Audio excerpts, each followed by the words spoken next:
All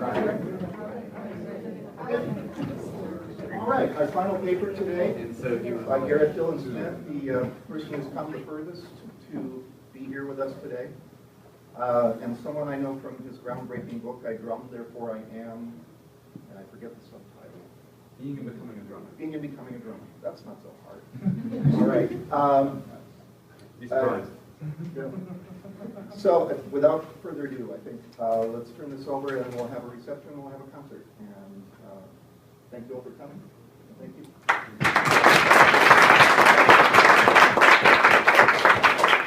Well, thank you very much for having me. It's a massive privilege to be here. I'm very excited. I've been excited all week, all day.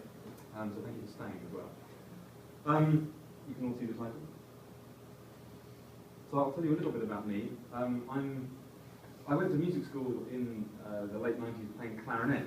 I consider myself a reformed clarinet player. The guy who was in charge of the woodwind, brass and percussion invented the principal study drum set. I think for me, because you could see that they couldn't really use me as a wind player. So I got a classical music degree, but also playing drums. And since then I wound up, as I was saying earlier on, I teach in a popular music school in London, the Institute of Contemporary Music Performance. So I play drums and I teach drums. And my PhD, out of which the book came, was in the sociology of music and music education. So I straddle this kind of music teaching, music study thing. And I'm not really sure which field I'm in. Maybe both, maybe not quite either. I Drummed, Therefore I Am is where it all started, though. I didn't invent that, incidentally. I found it on a T-shirt that popped up online and thought, I'm having that. And have since coined it. So that's where everything else comes from. I'm going to be talking about the three things in the title, but I'm going to start with Embodied Experience, move to ethnography, go back to Embodied Experience, and then finish with some rock. These are all interlinked anyway. Okay, so what about Embodied Experience? When this fantastic book came out last year, it was actually just prior to this coming out. I was invited to give a lecture at the University of Cambridge about the research that went into this, and everybody was very polite and kind about my work, and so we went for dinner afterwards, and then Pamela Bernard, who invited me to give the talk, took me one side and said, you know, it's all very interesting and that, but there's one thing you seem to have missed out, which is embodiment. Where is the physical aspect of this? Where is that in the book? And I hadn't really realised that I'd completely missed it out. And that's what this paper is essentially about. Actually, Mandy pointed this out as well in your review of my book, said that there was nothing about embodiment that was missing. So I'm redressing that here, and that's where I'm taking my research in the future, is where putting the body back into the stuff. So these are the things that I thought I might be when I was doing the research. I started out as a drummer, that was a given. And then I thought I was being a psychologist, because I was interested in identity. I was interested in who are drummers, who do we think we are? That was the question that hadn't been answered in the literature. So I thought I was a psychologist. Professor Lucy Green, my supervisor, informed me I was a sociologist. And then I thought maybe, as I was reading, perhaps I was actually a social psychologist, because there were rumours about that. And then my favourite actually was a sociological social psychologist, because it seemed like a massive kind of agnostic discipline. And then I knew I wasn't a musicologist, that was clear, because I wasn't really interested in the music, the musicians. And then someone accused me of being a philosopher, which seemed a little pretentious to me. And then I had a huge crisis of identity when someone said perhaps I was an ethnomusicologist, because that seemed broadly the same as sociology. I've since discovered it's not quite so.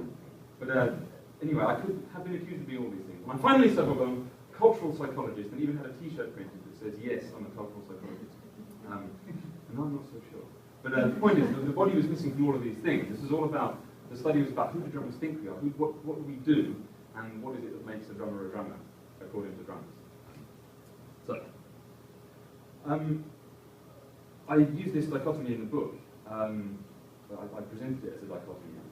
The idea of, I think therefore I am, aha, how about I drum therefore I am? I thought it was being very clever. But actually, I didn't really look into what this actually means, that part of it.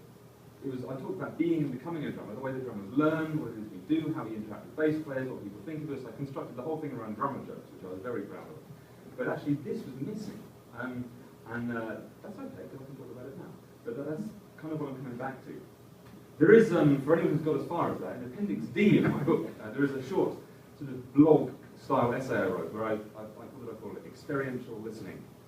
Drumming with my eyes closed, I think. When I was trying to capture that thing that happens when you're in a band and you're lost in the moment, or found in the moment, actually. When it's all about that time and that space and you're listening. And I wrote sort of 1,500 words about it and managed to sort of squeeze it into the book without anyone noticing. So I started it, but yeah, I had to start thinking about this.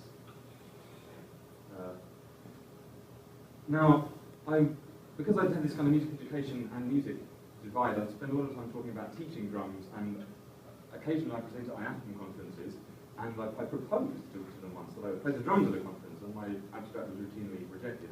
And it's happened a couple of times with various people. The notion of playing drums in a conference was absurd. Thank you so much, Rob, for the opportunity today. This was very much the case. It was pleased to talk about drums, but I realized maybe it was the discipline I was using. It was kind of the whole academic scene is really about talking about this stuff and writing about it. It's in books, and drumming isn't. It's not about the body academia, is it? It's about conceptualizing stuff and discussing it, which is of course very important. But I felt hurt by this.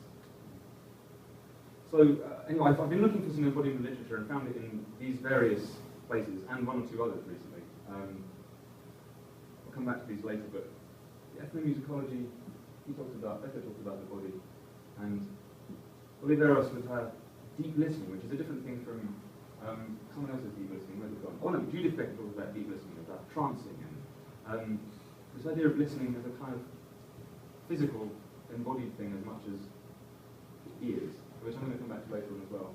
Merleau Ponty is my new hero, and Costa-Dera's got a great chapter in this book about critical issues on music education, and she talks a lot about the body in that, and it's a rare instance of the physical of hearing. And people talk about physical pain from playing, and there's kind of people that look a little bit about posture and how you can stand better and exercise and warm up and stuff, but not really while we're playing, which is what interests me. Dancers are way ahead of us, and actors. They're all about this because they use their bodies maybe more obviously. And there's a great chapter in the final. It's a Scandinavian publication about performing arts methodology, practice-based research. And Robinson's got the final word in there about, and he tries to get some body into Western art musicology. So there are people doing this, which is exciting. I was inspired by this idea. Where is it? There we are. That theorizing is also a practice. I thought, that's a nice term. Wait, I'm going to use that. And this I realised is so true for me as a musician. Grounded in bodily experience. That's why I'm a drummer. And I love this idea. Oops, there are too many there. Go away. Not yet. No. They all came at once. Should have asked that. Okay. And this idea of approaching knowledge cautiously, that sometimes you can't say what it is. It's a different. It's that mind-body split, isn't it? The Cartesian thing, but there's a different kind of knowledge that isn't head knowledge, and that's really what I'm interested in. We don't call it knowledge. And sportsmen are really good at what they do. David Beckham, English football player, soccer player. He's not very good at speaking publicly, but no one cares because he's got amazing bodily knowledge. Whereas as an academic musician, I feel compelled to write it down. And there's an irony in Merleau Ponty's book, which is like 530 pages or something, and he's writing all this stuff about how you can't write it down. I guess, I wouldn't want to see him dance necessarily, but maybe I would, I don't know. Okay. So people have talked about this today, interacting with others, and this idea about genuinely engaging with music means engaging with musicians. And there are a few phrases I'm going to put up today, and I just like the way these provoke me to think differently about things. So what does that actually mean to engage with musicians? From a playing point of view, I've interviewed some, but actually this is more about the experience. So this book goes a long way to addressing some of these questions. I bought this one. Your recommendation, Mandy, thank you very much. He talks about embodied experiences. This is an ethnomusicologist interviewing musicians and figuring out what's going on. But the thing's missing for me. It was Lucy Green, a big in music education, put a book out in 2002 called How Popular Musicians Learn. And this is, she'd be the first to agree with me. It's become blown out of all proportion. What she described as how some popular musicians learn, how a group of guitar players, mostly in London, learn how to do what they do. And it's become this kind of reified methodology, and this is how you must teach popular music, this is how it's done. And it sort of missed the point, actually. It was about how a small group, it was kind of a suggestion about how people learn. And my concern is that maybe I would, or other people might read too much into, I think he interviewed 3 drummers in the book, Garrett, so that's not like everybody, clearly. And I was concerned about this because his book is fascinating, but there's the interpretive phenomenological analysis, and IPA is also a beer that I like, but for today's purposes, it's this.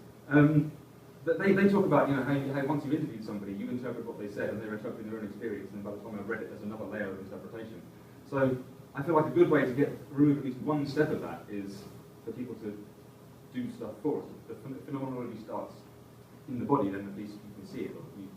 There are too many stages of removal in his work, and maybe in anybody's, but it's got me thinking. And I want more detail. I want to know more. I want more from the musicians. He theorises too much about them. Not too much, but too much for me now. I want to know what the musicians actually... He says things like they were getting tired. I think I've got some of his quotes, actually. We'll come back to him later. I don't know. Oh, yeah, there we are. What happens? This is so this is about the embodied experience of playing music. And this is, again, something I've known all along but sort of ignored. And this is, when I read this, I like this. I'll read it to you, how about that? Action and awareness merge. Doing and thinking are fused together, and we can be fully present in the moment of musical creation and or interpretation. We can devote our entire selves to the musical experience. Many people speak of losing their sense of time and becoming transported by the music. Such complete involvement. This is not news to anybody, is it really? But I feel like it's not addressed enough. And like this idea of accounting for the concept of presence in performance. This was, I mean, again, I was listening from my work, and I don't see enough of this. There's a lot of theorising about it. We missed the point. I'm all about phenomenology at the moment. So, autoethnography, what is it? Seems to be a mixture of things. All of these things. So ethnography, I get that. And then an idea of kind of getting inside a culture, in autoethnography's case, my own. Narrative, telling stories, all very good. Philosophy, there's some of that involved. Phenomenology, I love this, the description of stuff, trying to get to the core of what it is, the real stuff, describing things. It's very honest. Autoethnography seems to be all about, it's almost painfully honest, actually. You have to be really reflexive. And it looks a lot like journalism, I think, in many cases. It's kind of hard to treat it academically for me, because it reads a lot like pouring out my soul, you know, which is not necessarily, where's the theoretical framework for that? But I think there's value in it nonetheless. And I was convinced when I came across this, this gentleman over here, Mark Ferber, who wrote this book, gave an amazing talk at a conference I was at. It was a, what's it called, Organizational Behavior Conference at the University of York.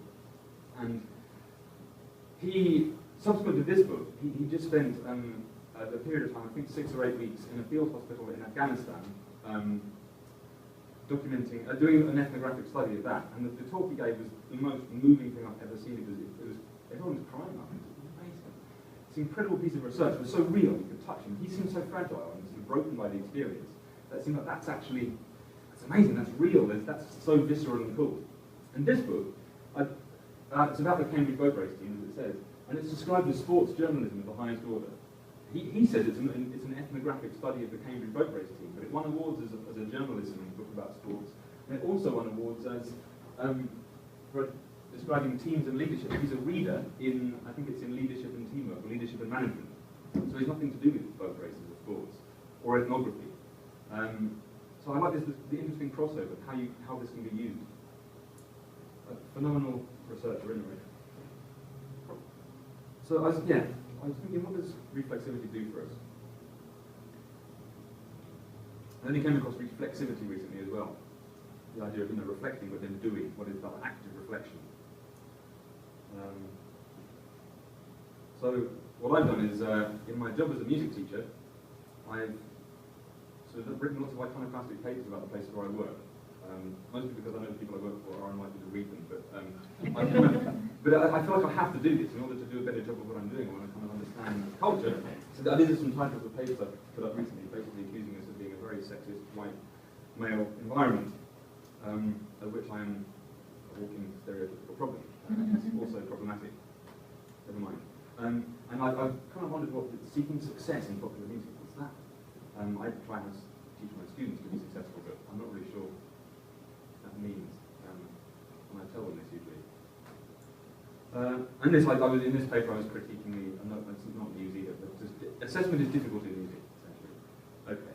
I'm looking at how we create spaces and stuff. So this is important to me in my work as a music teacher and as a musician, a kind of idea of what is it we're doing and how we understand it, and being reflexive. So, who am I? Right, these are a few people I work for, people I associate myself with, and kind of things that I am. Echo Custom Drums they're a drum company I came across at a drum show when I was presenting. I had a stand with my book. Ashgate decided to take me to go to a drum show to my book on the show, and this is the first time I'd ever had a book at a drum show. Well, Ashgate had ever done it. A sociology book as well, hardback, you know. And it was interesting because it's called I Drum Therefore I Am, and that's when I realised that it looks an awful lot like an autobiography, unless you open it up when it's actually what did I say it was? Cultural psychological study of drums. It's not about me at all, really, but because I couldn't really pay for anyone else's photograph to go on the front of me. So anyway. I met Echo Custom Drums at this drum show, and we are now sort of co-endorsing. This is their drum. I should show you the one I was playing earlier. And they recently bought an engraving machine when I went to see them, so it's got their name engraved on it there and my name engraved on it here, which feels incredibly silly, but I paid for it, you know, so may as well. And if it ever gets lost, we'll know exactly who it is. That's not going to go on. Okay. So TomTom magazine, it's a magazine dedicated to, written by, and all about female drummers. It's interesting that it needs to do that. The idea of the magazine is that it should cease to exist as soon as possible, which I think is interesting. But I've been promoting it to my students, and I was responsible for getting it into the UK, because you couldn't get it before. A few female drummers in my school. Most, obviously, they're female. It's always an interesting thing. You see that before you see their drummers. I work for Rhythm Magazine, and that's a kind of interesting thing where my college pays me to be in Rhythm Magazine, and the school gets free advertising for the school in there, and Rhythm Magazine just see me as filling the page. I see it as a deeply important pedagogical moment when I'm trying to teach people about the drums, but it's a marketing exercise for everybody else. And there's Drummers Buddies, a new website that I've started writing for, and a panto. I don't think Americans know about pantomime. This is a preposterous kind of musical theatre production that we have at Christmas in the UK.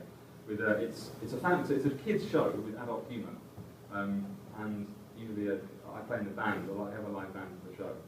And what I plan to do next Christmas, or this next December, January, is I want to try and we do 54 shows in a row without a break. There's 2 shows a day for 30 days or something, with the odd break in the middle. And I want to write about what happened, because I noticed the show is exactly the same. It's all to click track. The show is scripted, the lighting cues are the same, everything is rehearsed to a T, but it felt different every time. And I want to write about that and try and capture what that is, because you know, if anyone who's played the same thing more than once, you know, it feels completely different. There's the same tempo, there's a click counting me in. It feels slow, it feels fast, the drumsticks feel heavy, the drums are all in the wrong place, despite the fact they haven't moved. I can't hear the bass player, but the mid-monitor mix is exactly the same. I can't hear myself, but my headphones are the same. And all these kind of things. I want to kind of diarise that experience. And I wear lots of t-shirts that my mother-in-law buys me about drum jokes, you know, kind of taking a look at a bass player and things. And I teach. Now, music education confused me, because I applied for a job in music education in Florida, thinking it meant teaching music. But it turns out it meant teaching music teachers, which was why I didn't get it, I think. At least that's one of many reasons I didn't get the job. Because music education in England means teaching music. Anyway, that confused me. But now I've become part of this kind of music education community and write things for both another campus. Music teacher education, and music. I blog, I write for a couple of magazines, as I said, and my best friend Doug is a bass player.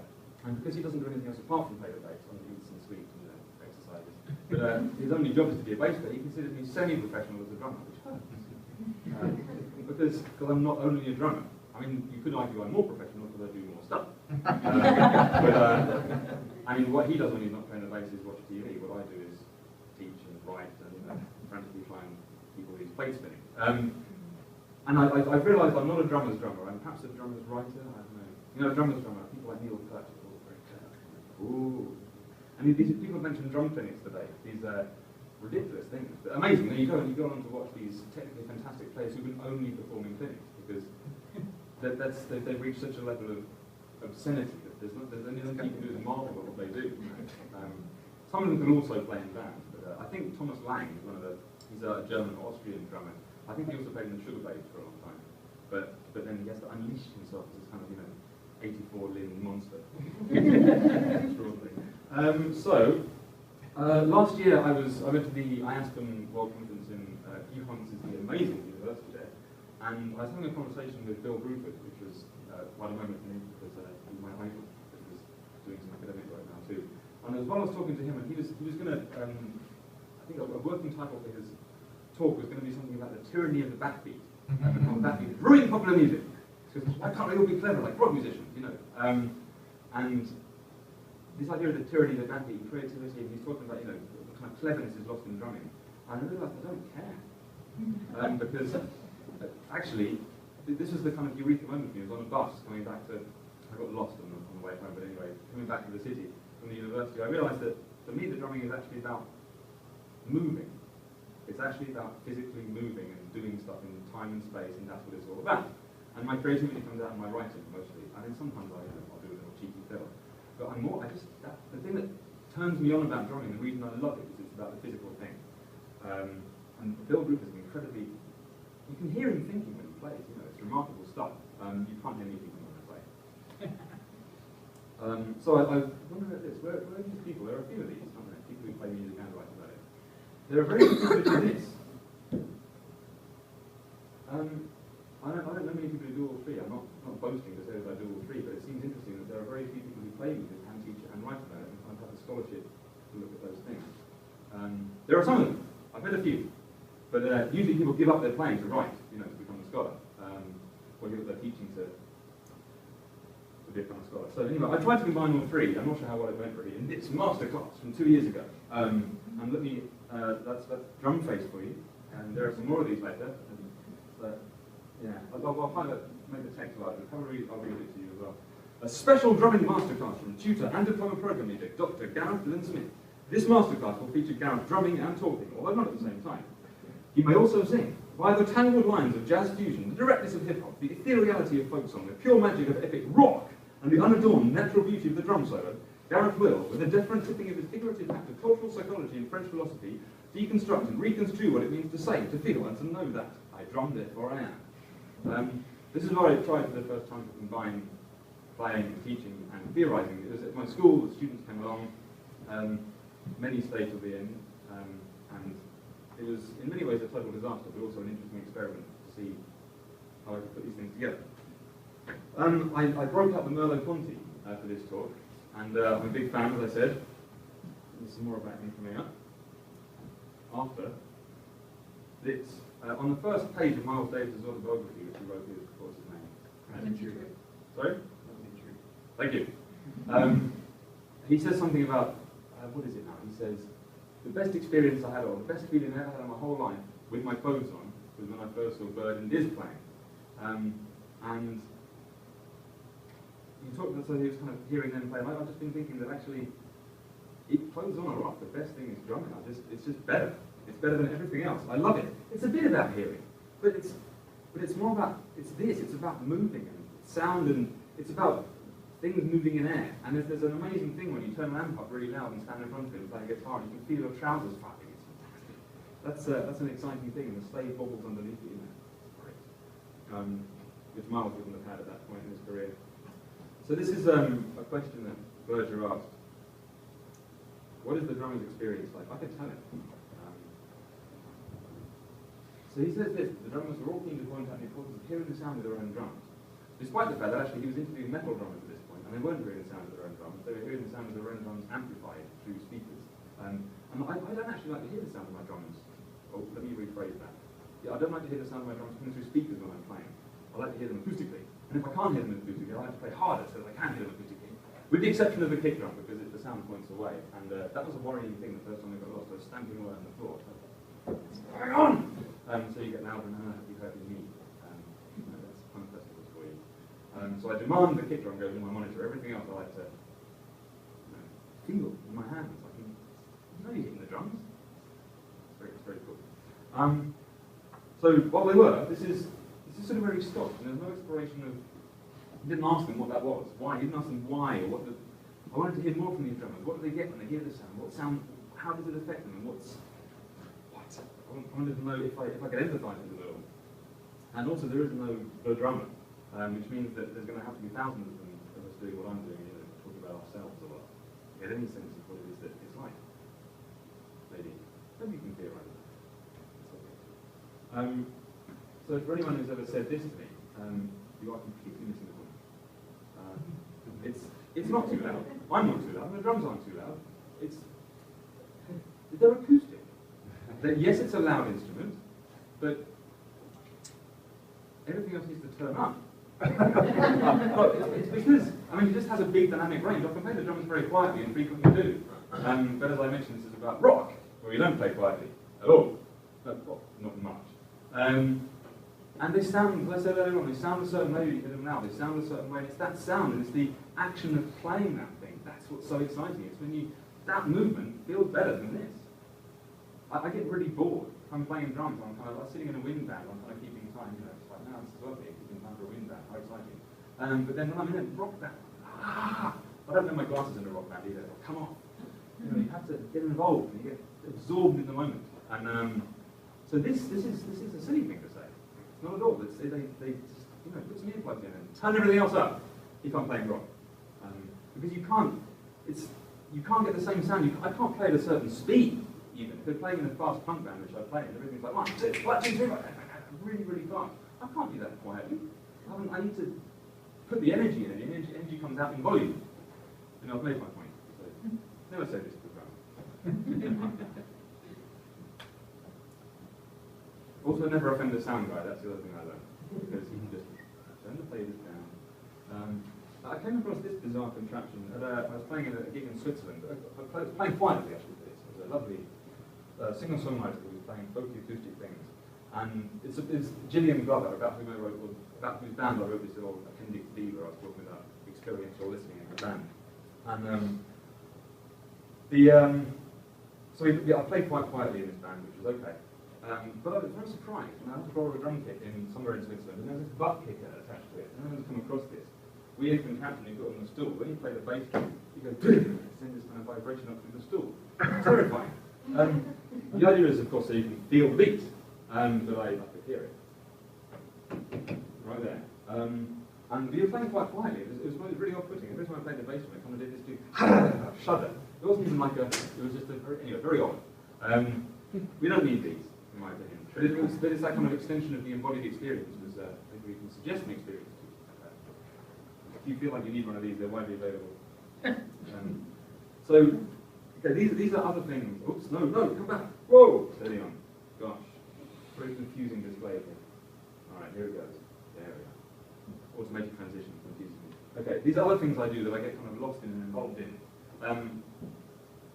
Driving, you have to pay attention, don't you? So you can't get lost in the moment. But sometimes you do. You find you're sort of 50 miles further down a freeway than you thought you were.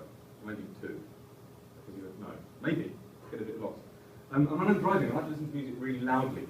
And I realised, again, around the same time as I had this epiphany on the bus, it's not because I actually like it loudly in my ears, it's because it feels really good. Radiohead really loudly in the car vibrates through my arms and it feels wicked. It's much better than having it kind of on quietly that you can sing along, And when I'm cycling, I cycle to work, which is a sport in its own way in London, and I get involved in that, get lost. And the running, I just ran 2 marathons in April, and you can't think too hard about what's going on, because it really hurts, so you have to... Anyway, drinking wine is something else that kind of, it's an embodied thing, it feels good. And I don't dance at all, but swimming is good for this as well, and teaching, actually. I get lost in the moment of that, too. Sometimes that may be a good thing. Okay, on to rock. So I'm going to say it's not really about rock, because it's only about rock. It sort of is.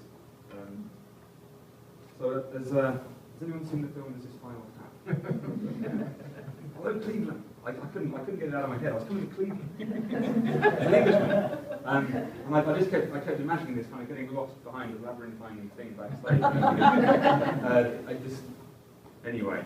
I can't dissociate coming to Cleveland from that movie. So, there they are. And I say this all the time. I go, rock and roll. That's kind of what a tip. I said it accidentally. in accidental mockery of myself. When I got into the cab leaving the airport the other day, I got in the car, rock and roll. I said it. But yeah, I feel like I'm a walking cliche. As a male white drummer and so into rock. But actually, I'm okay with that. It's about attitude, I think. It's not about rock music necessarily. It's about the way I do stuff, the way we, like I said, commitment and involvement and a conviction about things. So, what's happened there? There was a joke there about my band. Never mind. I feel like I do this, and I picked this up from John Heisman, the drummer I mentioned earlier, who I interviewed for my dissertation. And he and another drummer both said how they kind of just did this white English rock version of whatever they do. They can always hear their white English thing coming out in it. And I've become increasingly okay with that, because whenever I play Latin, it sounds inauthentic. People accuse me of not being very Latin. Well, I don't look very Latin. I didn't grow up anywhere Latinous. I grew up on the south coast of England, so why would I play a Mozambique like someone from the heart of the world invented Mozambique? I don't know why I would do that. So I borrow it and play it like I want to play it. Yeah, inauthentic to whom? I don't know, really. So, but this is, I play everything with conviction, like I mean it.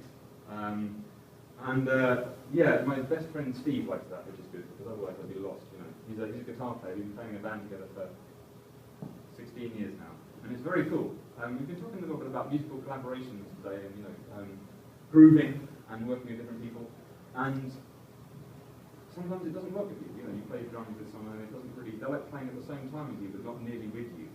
And it's very hard to figure out sometimes. Sometimes you just have to break up. Steve, it's all very good with Steve. He loves the way I play. But have to think about it. When he plays guitar, it works. When I play a backbeat, it's where he would play it. And it's all very good. He sometimes tells me what to play, and I sort of sneak in bits he doesn't know. But there are still no cowbells on our records, which is a great shame.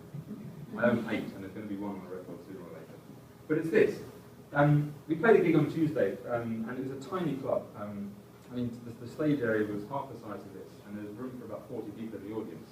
And I wouldn't, as an audience member, like the idea of somebody playing drums really loudly in front of me. But again, I did, because that's where the energy is, and that's what we have to do. I think I played one gig with him about a year ago and played kind of a little bit more gently, and he hated it. Whereas there was no energy, and it wasn't about the volume; it's about physical thing. The Dario Rowan Promark have saved my life. I use these 2 beads, which are these large, hefty wooden sticks, and they're really quite wide, and they've got a big follow-through, and you go, they're very loud. If you turn them round, like Stuart Cable of the Stereophonics used to do, there's even more. They're quite destructive, which is very cool. And I like to play, they aid my movement. So, when I'm playing things quieter, I do exactly the same movements, but use these sticks, which are Evelyn Glennie SD740 by the same people with smaller tips, and all the weight's in the shaft. So when you do this, there's less going forward, so I can do the same thing. But so I basically, what's the word? I don't know what the word is. Compensated for my energeticness by getting different sticks. I do the same thing and something else comes out the other end, which is very cool. These are even better. These are broomsticks made by a person who allegedly also makes real brooms. They even smell like brooms, actually. And there's virtually no sound comes out when you play the drum with these. Which is cool, so I can make the same movements I want to. I'll demonstrate with my 2 beats. Yeah, no one can hear me. Nice. So I use different equipment to, cover up for my committedness to my music. And it works very well. I did a rock musical a little while ago called The Fix, which is a kind of fictional thing about an American president. And it was a rock musical. I had to play it, but we played it the band had to play acoustically in a small space with, I think, 10 actors who were unamplified. So I had to play rock, but with brushes.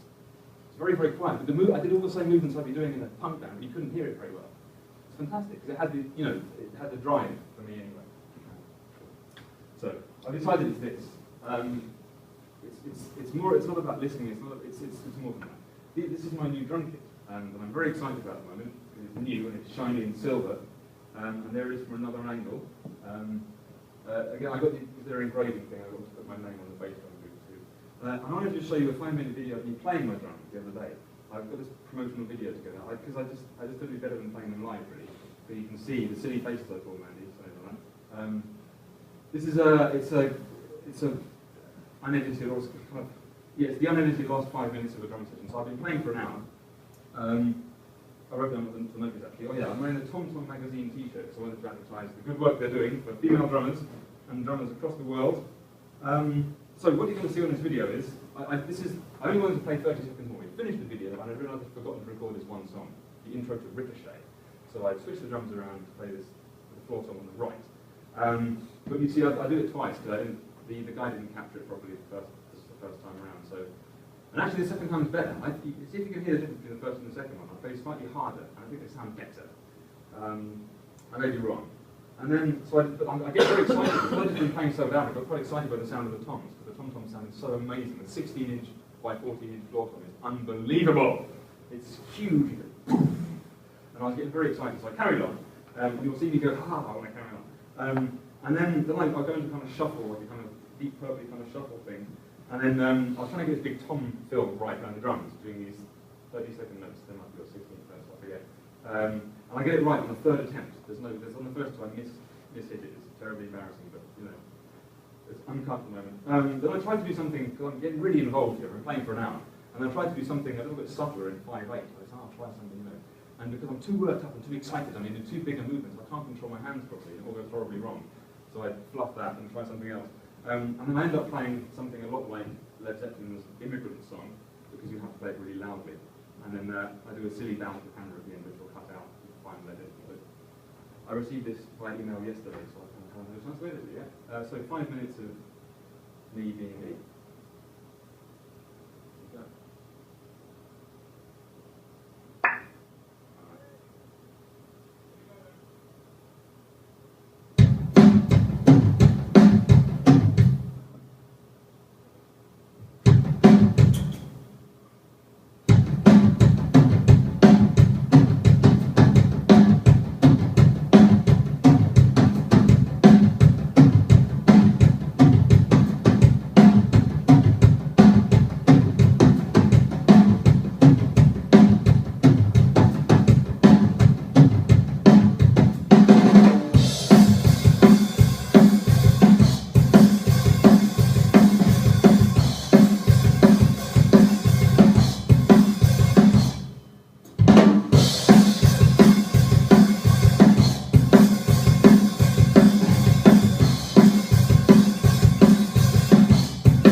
but it feels kind of incredibly juvenile. But I just love the sound of the drums. They sounded amazing. I'd set them up a couple of days before, and I had them in the house for a month, but I hadn't had a chance to play them because we live in a house, you know. So this was the first time I'd actually heard them, and this room was quite small, and it just sounded incredible. I couldn't stop playing them. In the interest of time, I had to stop playing the guy. So anyway, I just they could feel it was bouncing off the walls. Like the sound was the tom sounded the best because it got this kind of low rumbling. Doom, doom, doom. And the bass drum was insane. Massive big sound. See, this one's too small, right? It's 18 inches or so. They've got 22 by 18. Huge weight. It's not too small. It's too small for rock. And also, if you have a 22-inch bass drum, if it's 18 inches deep, you have to play it that much harder to get it to work, which is it's encouragement to get involved, you know. I've got a narrow one that you can tap away. Play harder. Okay, so what am I going to do? I'm going to do these things. Keep drumming, keep writing, keep teaching, keep going to conferences. I'm going to try and stay creative, keep listening to everybody and everything, and read a lot, try and figure out what on earth's going on, and if there's any room for this scholarship, if it is scholarship at all. So that's what I'm going to do. To borrow a line from a Divine Comedy song, to restate my assumptions. So, this is where I've arrived at. And I think a book is definitely the wrong format because that's not really drumming, is it? It's words, so it's not. I like books. So Simon Zagorski-Thomas, he's a drummer and scholar. I was having a conversation with him a little while ago, and I was talking about this embodiment thing in drumming, and he was saying, well, the way to get it across to people is have workshops and get people to come and play drums so that you can all have a go now and you'll all get it. But I don't think you would, because it's different for each of us, and also because without a certain level of I've got 25 years experience at this point where it feels the way it does when I play, and I think without a certain amount of practice you can't, do you know what I mean? You can't get to that point very quickly. So good idea, but I think it's wrong. And there's this bizarre idea about Guitar Hero, the rock band, and they were going to try and put this in schools instead of physical education for a little while, or as well as. I think this article made it across the pond. There was Clint Burke, the drummer of Blondie. They wired him up to some contraption to see about his fitness, and apparently because their gigs are an hour and a half long, same as a Premier League soccer match, they figured out that because his heart rate was a certain rate for this length of time, drummers are all physically fit as professional football players. Therefore, we should put drumming in schools because then all these fat 8-year-olds will turn out to be very fit and slim because they'll be drumming. Although Clint Burke is one of the world's leading punk drummers, no, it doesn't make any sense. So anyway, I'm not sure that's the way forward. So I need to stay engaging, or to get engaging, I think. And this is confusing and complicated because we talk about playing drums, don't we? And it is really good fun. And it looks an awful lot like a hobby, actually, drumming. I get paid for it sometimes, but if I wasn't getting paid, I'd be doing it anyway, because it's great fun. And teaching it's hard to pass that off as a hobby, isn't it? Because it's a job. And as is scholarship, even if most of it is not paid for sometimes. Anyway, this is kind of confusing, but I feel like everything I do is basically who I am, which is kind of nice, but anyway. Awkward conversation. So this is what I'm doing. I'm a drummer, an educator, a scholar, and a writer. I don't know if anyone's come across the work of Dawn Bennett. She's based at Curtin in Australia. She's trying to reconceptualize what we mean by musician, because a musician should or could cover all these things. But usually, when we say musician, we mean performer, sometimes composer, and that excludes teacher. That's the kind of other thing that you do. That's why my friend Doug calls me semi-professional, because I have another profession, another job. So I think in terms of my music teaching hat, although we're teaching students who are going to end up with careers somehow involved with music, these are things I think we need to explore in that direction. And I invented a hashtag for myself. I don't know if I am is my Twitter hashtag now, so I'm trying to use it on my tweets. I don't really know why, but it seemed like maybe it would help. Okay, so some quotes to finish off with. I like this.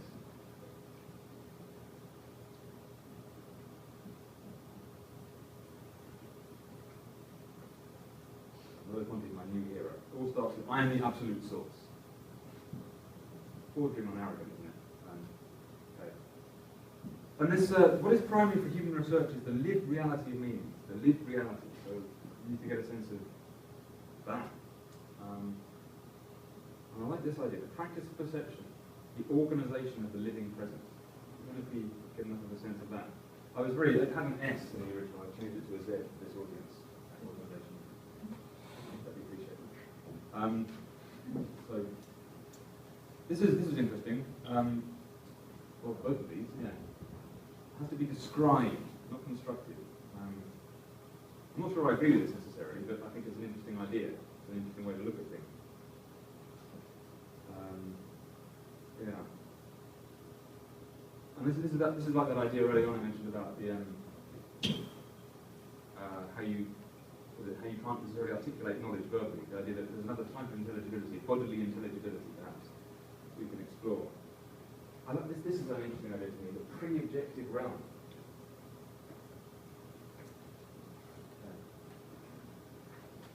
Subjective, you call it, didn't you, really? So I like the calling it pre-objective. So it seems like this is his mission. Consciousness has to be defined as sensation. And once it has been, every mode of consciousness will have to derive its clarity from sensation. Which will make my work okay then. See?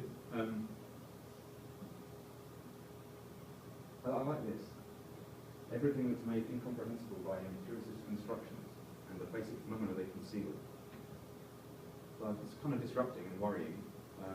Might be nonsense, but it's fun to think about. And the idea of empiricism of truth being subordinate. So my experience, the phenomenology, the moment, getting lost or found in the moment. Okay, and I started reading this lady's book, Listening to Noise and Silence, Towards the Philosophy of Sound Art. Anything that says it's towards, I quite like. That's nice, isn't it? I should have started my paper with that, towards. The sonic now is an expansion of experience in the time-space. One word. Oh yeah, on the page reference. Okay, an expansion experience.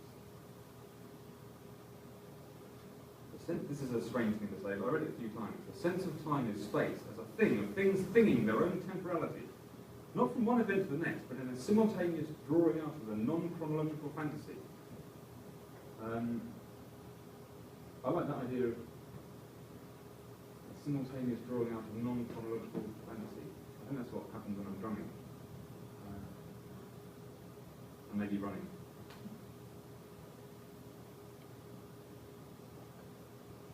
Sound describes my movement, not against a permanent landscape. It generates fleeting permanencies. This is bordering on poetry, isn't it, really? I'm not sure if that's okay as a scholar or a teacher, because I don't think you tell students this stuff. Is that helpful in a drum lesson? Fleeting permanencies. And keep time. Maybe. One I was going to read a little bit from, it is a very little bit as well, but too long to go on a slide.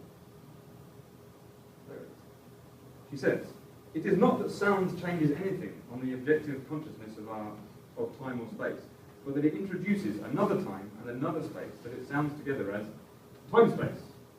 This is the time-space of the phenomenological subject, who performs a reduced listening, which does not hear a place but produces its own. This perception is neither idealist nor realist, but works on modalities and possibilities that remain separate and yet as concepts of engagement influence and challenge the possibility of the world that we pragmatically refer to as the real one. So it gets weirdly metaphysical at the end there. But then musical experience is other than regular experience, I think. And I know other people think this too. Feel it. What am I saying? We don't think it, we feel it. We know it somehow other than in our heads. Okay. I think this is my penultimate slide, if you're ready to know. I like that. That's what happens when I'm playing the drums, when they feel good. Sound is immediate sensibility.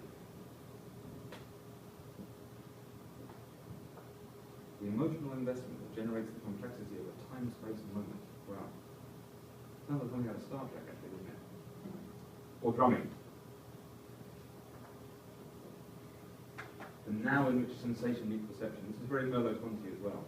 Sensation, perception, meaning. We inhabit this moment, and from within it, we extend it as it extends us. So it's about the relationship with time. Because you do lose your sense of time when you're playing the drums. I don't know. 3 minute song can feel like half an hour, or 30 seconds, or not at all. You know, it's different every time, but it's definitely a particular thing that happens. When I mentioned this, this is the pantomime, Peter Pan, the story next time. I'm going to try and write about every iteration of the show. I might stop after 10 if it gets dull, but I'm interested to kind of capture it and see what happens, and then see if it's any use. I wrote this haiku on the plane the other day.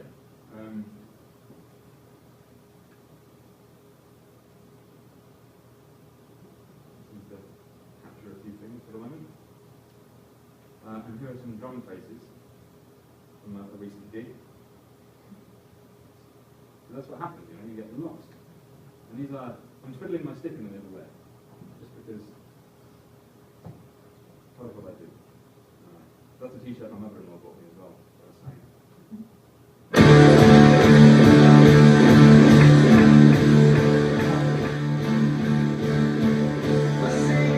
Drum fill.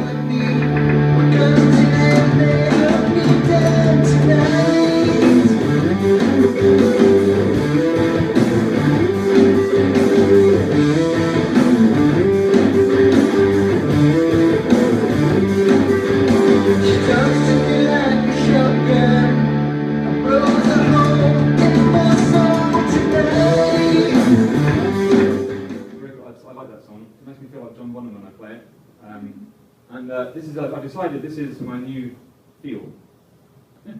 Autoethnomusicalosophy. Thank you very much.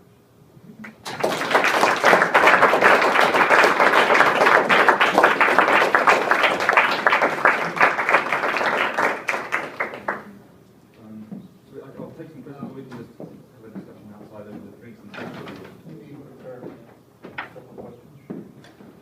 Mine's more of a comment, actually. If you're looking for, in Stuart Copeland's autobiography, there's actually a really interesting discussion of him playing with the Police.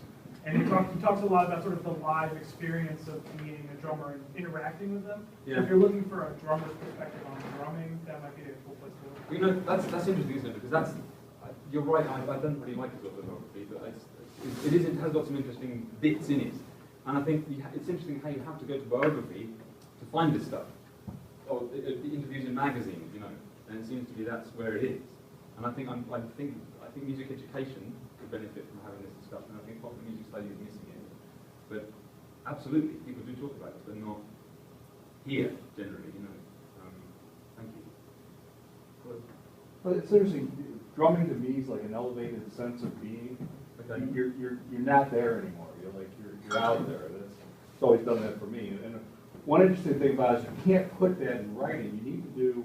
Have you ever thought about doing like a video book, or where it's this performance? Like at the end when you did that session and you were done, you could feel it. You were just waiting for you to stand up and scream.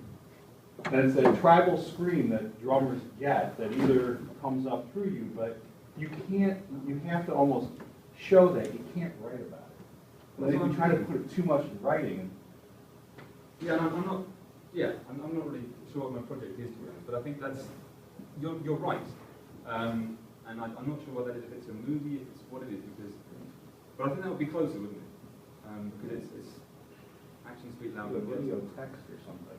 But actually, so I should say, this Mark Ferber, who gave this amazing lecture last year, to talk about his trip to Afghanistan, he didn't do a talk. He gave a 2-minute introduction to who he was.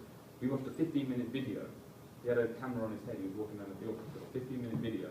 Then he talked about the problems about the MOD with the publishing book and all this sort of stuff. And his text had to destroy his text, essentially. So, but anyway, it was just a movie. And it was profound, you know, it was amazing. So maybe that is the way.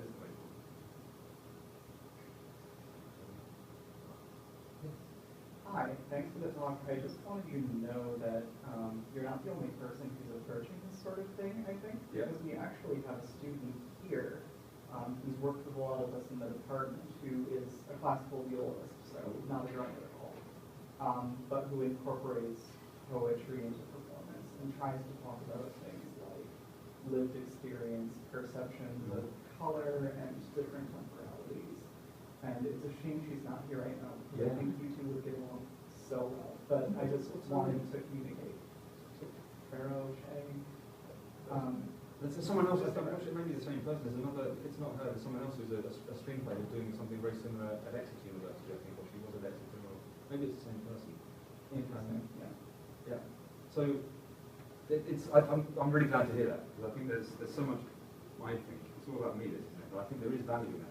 It's a fascinating study to get that sense of what it is. It's not the only way to look at it at all. Thank you. Yes. He also, have you looked into disability studies literature at all? I'm sorry, say that again? Have you looked into disability studies literature at all? I have not. Because I mean, embodiment is something that very much spreads through that. Even something literature on everyone's learning, you know, just the idea of embodied experience in different kinds of bodies. I have a bunch of quotes from everything Benny that I took out of this presentation actually. She does a great video, Touch the Sound. Have you seen that? Yeah. Yeah, that's so I interrupted you, so but I'm aware of some. She has a TED talk about the way she experiences percussion drumming personally, and so that might be an interesting field to look at. Yeah, I would be, thank you. And I suppose, yeah, I think it's interesting how it's kind of like the body's an obvious thing when it's in disability studies, isn't it? That's highlighted, you know, and it seems like, I've written a lot about female drummers, and it's like that automatically we have to talk about gender then. And whereas so I was just thinking, it's interesting how the mainstream kind of has left this out. You know? That's what I'm seeing. Maybe for the right reason. Maybe there's no need to have it at all. Okay, we have a reception right outside. We'll try to get the music going about 4:30. Thank you very much for having me.